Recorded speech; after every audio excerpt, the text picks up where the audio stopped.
નમસ્કાર દર્શક મિત્રો, હું છું પરેશ ચૌહાણ. સૌરાષ્ટ્ર સમ્રાટ ન્યૂઝ ચેનલમાં આપનું હાર્દિક સ્વાગત છે.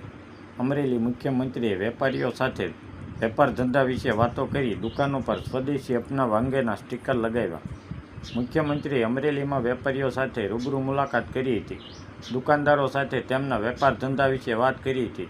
તેમણે આ દરમિયાન સ્વદેશી અપનાવવા લોકોને અપીલ કરી હતી.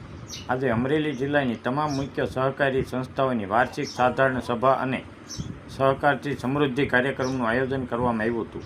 આ કાર્યક્રમમાં મુખ્યમંત્રી ભૂપેન્દ્ર પટેલ ઉપસ્થિત રહ્યા હતા. આ દરમિયાન સ્વદેશી અપનાવવા લોકોને અપીલ કરી હતી. અમરેલીમાં દુકાનો પર સ્વદેશી અપનાવવા અંગેના સ્ટીકરો ચોંટાડી લોકોને અપીલ પણ કરી હતી. તેમણે રોડ પર બેસીને ચપ્પલ વેચતા વેપારીઓ સાથે પણ વાતચીત કરી હતી.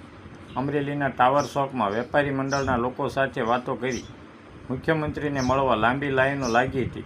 તેમણે અમરેલીની ટાવર ચોકમાં વેપારીઓ સાથે સંવાદ દરમિયાન અમને ગૌરવ છે કે અમારે ત્યાં વેચાતા તમામ ઉત્પાદનો સ્વદેશી છે તેવા લખાણવાળા સ્ટીકર દુકાનો પર લગાવ્યા હતા. તેમણે પોતાના સંબોધનમાં ખેડૂતો અને પશુપાલકોની આવકમાં વધારો કરવા અંગે વડાપ્રધાન મોદી હંમેશા તત્પર રહ્યા છે તેમ જણાવ્યું હતું. Bureau report, Farooq Bilakhia, Amreli.